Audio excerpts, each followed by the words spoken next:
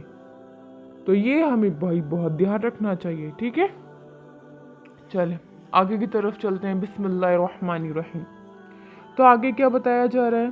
آگے ارشاد کر جو ہے آگے بتایا جا رہا ہے کہ محمد نامی نا ایک آدمی تھا، محمد نامی ایک آدمی سارے سال نماز نہیں پڑھتا تھا، نماز نہیں پڑھنی، اسے پوری زندگی پوری سال نماز نہیں پڑھی اس نے۔ جب رمضان شریف کا مبارک مہینہ آتا تو وہ پاک صاف ہو کر اچھا لباس وغیرہ پہن کر اور 5 وقت کی نمازوں کی پابندی کرتا تھا، پورے وقت ہر 5 نماز کی پابندی کرتا تھا، اور جو نمازیں اس کی پچھلی رہ جاتی، گزشتہ جو نمازیں ان کو بھی ادا کرنے کی کوشش کرتا۔ لوگوں نے اس سے پوچھا کہ بھائی تم ایسا کیوں کرتے ہو؟ تو اس نے جواب دیا کہ یہ مہینہ رحمت اور برکت، توبہ اور مغفرت کا ہے، کہ بھائی رحمت والا ہے، برکت والا، توبہ مانگنے والا اور کیا مغفرت پانے والا ہے۔ تو شاید اللہ تبارک و تعالیٰ مجھے میری اسی عمل کے سبب بخش دے۔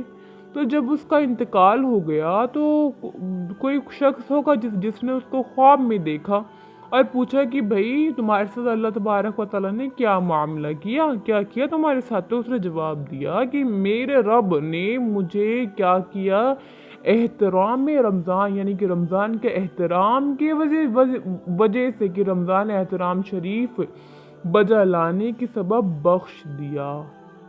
کیا کیا؟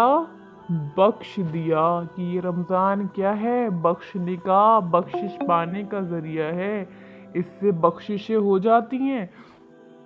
یہ ایک ایسا مہینہ ہے کہ ایک طریقے سے آفر نکل رہا ہے، ہوتا ہے نا، ایک دم ہم لوگ بڑبڑا جاتے ہیں، اللہ بتاؤ اتنی مہنگی چیز اتنی سستے میں بک رہی ہے، آفر ہے، اللہ اتنا اچھا ہے، میرے ہاتھ سے نہ نکل جائے، میں جلدی سے بک کر لوں۔ اسی طرح سے یہ پوری سال میں ایک مہینے کا آفر نکلتا ہے، اس آفر کو ہاتھ سے نہ جانے دیں، جتنا چاہیں اتنا سامان آرڈر کریں اور جو ہے اپنے پاس منگا لیں، ویسے ہی کہ رب تبارک و تعالیٰ سے جتنا چاہیں مانگ لیں اور رب تبارک و تعالیٰ سے اپنی دعاؤں کو قبول کروا لیں، ہے نا؟ یہ کیا ہے؟ بہت بہترین آفر ہے، بہت بہترین ذریعہ ہے بخشش پانے کا۔ تو امید کرتے ہو کہ آپ لوگوں کو اتنا ضرور سمجھ میں آیا ہوگا. آج کے لیے بس اتنا ہی ہے، اتنا کافی ہے. اسی طرح کی ویڈیوز آتی رہیں گے. آپ لوگ دعا میں یاد رکھیے گا. السلام علیکم ورحمۃ اللہ وبرکاتہ.